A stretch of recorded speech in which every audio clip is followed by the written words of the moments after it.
Hello cookies, இன்னைக்கு நம்ம வீடியோல மைண்ட் ப்ளோயிங் ஆன anime Kaiju number 8 ஓட எபிசோட் 11 பத்தி தாங்க பார்க்க போறோம். வீடியோக்குள்ள போறதுக்கு முன்னாடி இதே மாதிரியான நிறைய anime series and manga series பத்தி நீங்க தெரிஞ்சுக்கணும் அப்படினா நம்ம சேனல் Anime Zombies தமிழை சப்ஸ்கிரைப் பண்ணிட்டு பக்கத்துல இருக்க பெல் ஐகானும் கிளிக் பண்ணிடுங்க. And உங்களோட தாட்ஸ் and next என்ன anime பத்தி நாங்க சொல்லணும்னு நீங்க நினைக்கிறீங்களோ அந்த அனிமேவோட நேம் கமெண்ட் செக்ஷன்ல கமெண்ட் பண்ணிடுங்க guys. Welcome to Anime Zombies Tamil. Last எபிசோட்ல நம்ம ஹீரோ கஃப்கா ஹிபினோ ஒரு Kaiju number 8 அப்படின்றது எல்லாருக்குமே தெரிய வந்துருச்சுங்க. அண்ட் அது மட்டும் இல்லாம இவன் உயிரா நினைச்ச மீனா ஆஷிரோ இவனை பார்த்து யூ ஆர் அண்டர் அரெஸ்ட் அப்படின்றா. சோ இப்ப என்ன நடக்குதுன்னா நம்ம டிஃபென்ஸ் ஏஜென்சிலேயே ஒரு காய்ஜு இருந்திருக்கிறது நமக்கு இத்தனை நாள் எப்படி தெரியாம இருந்ததுன்னு சொல்லிட்டு ஒரு கான்ஃபரன்ஸ் ரூம்ல பெரிய பெரிய ஆபீசர்ஸும் நம்ம காய்ஜு நம்பர் 8 பத்தி தாங்க பேசிக்கிட்டு இருக்காங்க. ஒரு சில பேரு இவனை இப்பவே அழிச்சிடணும்னு சொல்றாங்க, ஒரு சில பேரு இவனை ஹியூமன் வெப்பனா நம்ம யூஸ் பண்ணலாம்னு சொல்லிக்கிட்டு இருக்காங்க. அண்ட் இவங்க எல்லாருக்குமே தலைவரான நம்ம ஷினோமியாவோட அப்பா என்ன சொல்றாருன்னா இந்த காய்ஜு நம்பர் 8 3rd டிவிஷன் டிஃபென்ஸ் ஏஜென்சில இருந்து இங்க கொண்டு வரணும்ட்டு ஆர்டர் போடுறாங்க. சோ இப்போதான் நம்மளோட ஹீரோவை காமிக்கிறாங்க. இவனை ஃபுல்லா லாக் பண்ணி அடைச்சு வச்சிருக்காங்க. அப்பதான் இவன் எழுந்ததுக்கு அப்புறமா நினைக்கிறான் ஒரு ஃபுல் டே ஆயிடுச்சு. அண்ட் ஆல்ரெடி ஷினோமியா என்கிட்ட சொல்லியிருக்கா என்ன ஒரு வெப்பனா தான் யூஸ் பண்ண போறாங்க, நான் சாக தான் போறேன், நான் கடைசியா மீனா கூட சேர்ந்து நின்னு ஒரு டிஃபென்ஸ் ஆபீசரா இருப்பேன்னு நினைச்சேன், ஆனா கடைசியில பாரு எல்லாமே போயிடுச்சு அப்படின்னு சொல்லி அவங்க உட்காந்துக்கிட்டு இருக்கான். அந்த சமயத்துலதான் மீனா அங்க வராங்க. வந்தது மட்டும் இல்லாம இவனை இப்ப ரீலோகேட் பண்ணி ஆகணும், சோ இவனை வெளியில கூட்டிட்டு போங்க அப்படின்னு சொல்லி ஆர்டர் கொடுத்துட்டான். அண்ட் நம்ம ஹீரோவும் வைஸ் கேப்டனை பார்த்து என்ன மன்னிச்சிருங்க அப்படின்னு பேசுறான். அதுக்கு இவன் சொன்ன ஒரே வார்த்தை தயவு செய்து வாயை மூடிட்டு கம்னுரு அப்படின்னு சொல்லிட்டு அங்க இருந்து இவனை கூட்டிட்டு போறாங்க. கூட்டிட்டு போகும்போதே இவனுக்கு நல்லாவே தெரிஞ்சிருச்சு, ஆமா நான் எவ்வளவு பெரிய சீக்ரெட் இவங்க கிட்ட சொல்லாம வச்சிருக்கேன், கண்டிப்பா இவங்க என்கிட்ட பேசதான் போறது இல்ல, அவ்வளவுதான் என் வாழ்க்கையே முடிஞ்சிருச்சு அப்படின்னு சொல்லி இவன் இந்த இடத்தை விட்டு போய்கிட்டே இருக்கான். அப்பதாங்க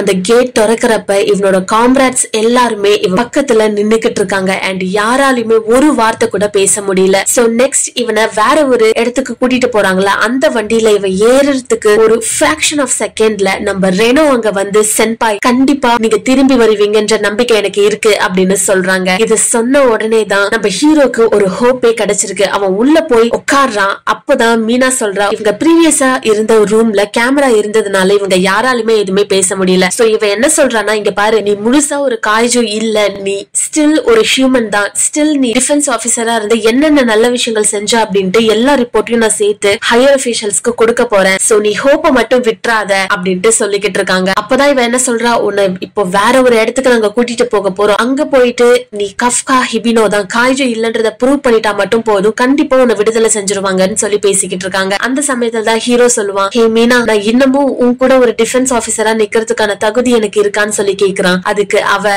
எஸ் கண்டிப்பா இப்போ இல்ல எப்பவுமே நான் உனக்காக வெயிட் பண்ணிக்கிட்டு இருப்பேன் சொல்றாங்க. இத கேட்ட உடனே அவன் அழவே ஆரம்பிச்சிடறான். சோ அந்த வண்டி ஸ்டார்ட் ஆகி நெக்ஸ்ட் லொகேஷனுக்கு போய்கிட்டு இருக்காங்க. அந்த சமயத்துல வைஸ் கேப்டன் என்ன சொல்றாங்க எல்லாருமே சல்யூட் பண்ணுங்கன்னு சொல்லி சல்யூட் பண்றாங்க. இது பக்கத்துல இருந்த ஆபீசருக்கு இவங்க எல்லாருமே மீனாக்கு தான் சல்யூட் பண்றாங்க அப்படின்ற மாதிரி இருந்திருக்கும். ஆனா நம்ம எல்லாருக்குமே தெரியுங்க இவங்க எல்லாருமே இப்போ உயிரோட இருக்கிறதுக்கு ஒரே ஒரு ரீசன் கஃப்கா ஹிபினோ தாங்க. சோ அவனுக்கு தான் இவங்க எல்லாருமே சல்யூட் பண்ணி அனுப்பிச்சிருக்காங்க. சோ இவன் போனதுக்கு அப்புறம் நம்மளோட காம்ரேட்ஸ் அதாவது ரெனோ, இஹாரோ அண்ட் ஈசுமோ, ஈவன் அந்த மிலிட்டரி மேன் இருக்கான் இல்லையா அவன் அண்ட் இன்னொரு பொண்ணு, இவங்க எல்லாருமே உட்காந்து பேசிட்டு இருக்காங்க. இவன் ஒரு காய்ஜுவா இருப்பான்னு சொல்லி நான் நினைச்சு கூட பாக்கல அப்படின்னு சொல்லிட்டு. ஆனா அந்த பொண்ணு என்ன சொல்றா ஈவன் அவர் காய்ஜுவாவே இருந்தாலுமே மத்த காய்ஜு கிட்ட இருந்து என்ன காப்பாத்தினாரு, அவராலதான் இப்ப நான் உயிரோடவே இருக்கேன் அப்படின்னு சொல்லி எல்லாருமே கஃப்கா பத்தி ரொம்ப நல்ல விதமாவே பேசிக்கிட்டு இருக்காங்க. ஆனா இப்ப என்ன பண்றது, அவனை மேக்சிமம் ஒரு வெப்பனா தான் மாத்துவாங்க அப்படின்னு சொல்லி பேசிக்கிட்டு இருக்காங்க. அண்ட்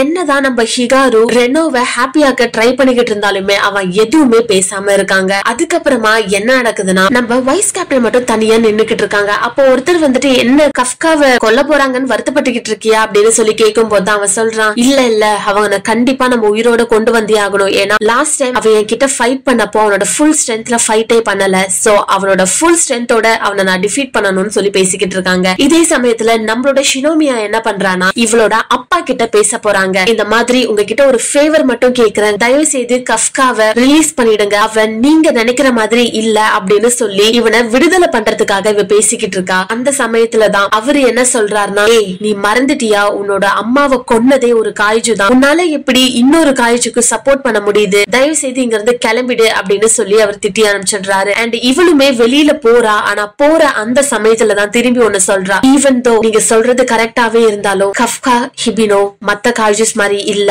அப்படின்னு சொல்லி அவ கிளம்பி போய்கிட்டே இருக்காங்க. இதே சமயத்துலதான் நம்மளோட மீனா என்ன பண்றானா, இஹாரு, ஈசுமோ, அந்த மிலிட்டரி மேன் அண்ட் நம்ம ரெனோ இவங்க 4 பேரையும் கூப்பிட்டு ஒரு விஷயத்தை பத்தி பேசிக்கிட்டு இருக்காங்க. அவங்க என்ன சொல்றாங்கன்னா, இப்ப 3rd டிவிஷன்ல இருக்க அந்த ட்ரைனிங் கிரவுண்ட் எல்லாமே 75% அழிஞ்சு போச்சு. சோ இதுக்கப்புறம் இவங்க ட்ரெயின் பண்றதுக்கான ஸ்பேஸே அவங்க கிட்ட இல்ல. சோ இவங்க கொண்டு வந்த ஒரு ரெசல்யூஷன் என்னதுன்னா, இவங்க எல்லாருமே ஒரு டிவிஷனுக்கு டிரான்ஸ்பர் ஆக போறாங்க. இதுக்கப்புறம் யாருமே இங்க 3rd டிவிஷன்ல இருக்க போறது இல்ல. சோ 3rd டிவிஷன்ல இருந்து ரொம்ப பவர்ஃபுல்லான ஆபீசர்ஸ் தான் இவங்க மத்த டிவிஷன்ஸ்க்கு அனுப்புறாங்க அப்படின்னு சொல்லி இவ சொல்றாங்க. இதை கேட்ட உடனே இங்க இருக்கிறவங்களுக்கு அப்போ எங்களையும் இவங்க பவர்ஃபுல் அப்படின்னு சொல்லி நினைக்கிறாங்களான்னு சொல்லி நினைச்சிட்டு இருக்க அந்த சமயத்துலதான் ஈசுமோ சொல்றான், ஏன் நீங்க வந்து கஃப்கா ஹிபினோவை எங்க எல்லாருக்குமே தெரியும் அண்ட் நாங்க பழகி இருக்கோம் அப்படின்றதுனாலதானே இப்ப பிரிக்க பாக்குறீங்க, அப்பதானே எங்களையும் மானிட்டர் பண்ணி நாங்களுமே ஒரு காய்ஜுபா இல்லையான்ட்டு நீங்க நினைக்க பாக்குறீங்க அப்படின்னு சொல்லி கேட்கும் போதுதான் இவ சொல்றா, இல்ல இல்ல அப்படிலாம் கிடையாது, இந்த திட்டம் இதுக்கு முன்னாடில இருந்தே இருந்துட்டு இருக்கு அண்ட் கஃப்கா ஹிபினோக்கும் இதுக்கும் எந்த ஒரு சம்மதமும் இல்ல அப்படின்னு சொல்லி பேசிக்கிட்டு இருக்காங்க. பட் நம்மளோட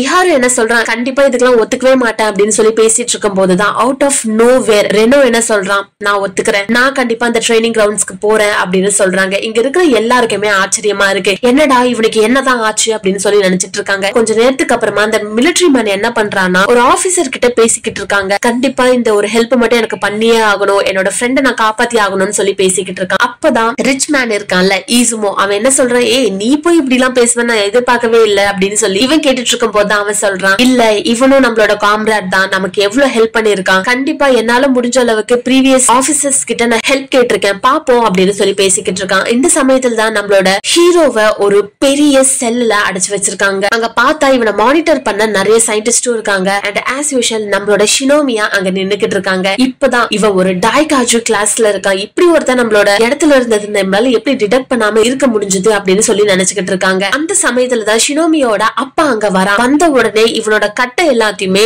ரிலீஸ் பண்ணிடுறாங்க. ரிலீஸ் பண்ண உடனே நம்மளோட ஹீரோ என்ன நினைக்கிறானா, கண்டிப்பா இப்ப நான் இவங்களுக்கு ஒரு ஹியூமன் நான் ப்ரூவ் பண்ணியே ஆகணும், நான் காய்ஜுவா மாறவே கூடாதுன்னு நினைச்சுக்கிட்டு இருக்கான். ஆனா ஷினோமியோட அப்பா அடிக்கிற அடி ஒவ்வொன்றுமே இவனை மீறி காய்ஜு ரியாக்ட் பண்ணுதுங்க. இவனோட பிளட் சாம்பிள்ஸ் எல்லாம் எடுத்து வச்சுக்கிட்டு இப்ப இவன் கிட்ட வெறித்தனமா ஃபைட் பண்றாங்க. அப்பதான் அங்க இருக்கவங்க பேசுறாங்க, இங்க பாரு உங்க அப்பா இருக்காரு, டாய் காய்ஜு கிளாஸ்ல இருக்க காய்ஜு நம்பர் 2வோட வெப்பன் தான் இவர் வச்சிருக்காரு, அந்த காய்ஜு நம்பர் 2வை எங்க யாராலுமே டிஃபீட்டே பண்ண முடியாதப்போ இவரு தான் அதை டிஃபீட் பண்ணாரு அண்ட் இவருக்கு அப்புறம் யாராலுமே இந்த வெப்பனை யூஸ் கூட பண்ண முடியாது, ஏன்னா அந்த அளவுக்கு ஸ்ட்ராங்கான வெப்பன் இவர்கிட்ட இருக்கு அப்படின்னு சொல்லி பேசிக்கிட்டு இருக்காங்க. அந்த சமயத்துலதான் இவரு அட்டகாசமா நம்மளோட ஹீரோவை வெளுத்து வாங்கிக்கிட்டு இருக்காங்க அண்ட் இவன் என்னதான் ட்ரை பண்ணாலும் சரி இவனுக்குள்ள இருக்க காய்ஜு வெளியில வந்துகிட்டே இருக்குங்க. இப்போ அவன் ஹியூமன் ப்ரூவ் பண்றோம் அப்படின்னு நினைக்கிறத தாண்டி ஐயோ இவன் கிட்ட இருந்து நான் உயிரோட தப்பிச்சா போதும் அப்படின்ட்டு நினைக்கிற அளவுக்கு இவனுக்கு மாற்றங்கள் உருவாகுது. இப்பதான் அங்க இருந்து ஷினோமியா கதறிக்கிட்டு இருக்கா, அப்பா தயவு செய்து இதை ஸ்டாப் பண்ணுங்கன்னு சொல்லி கஃப்கா ஹிபினோ தயவு செய்து நீ கிவ் அப் பண்ணாதன்னு சொல்லி பேசிக்கிட்டு இருக்கா. அந்த சமயத்துலதான் இவரோட ஃபைனல் ப்ளோவை ஒண்ணு வைக்கிற அந்த சமயத்துல நம்ம காய்ஜு நம்பர்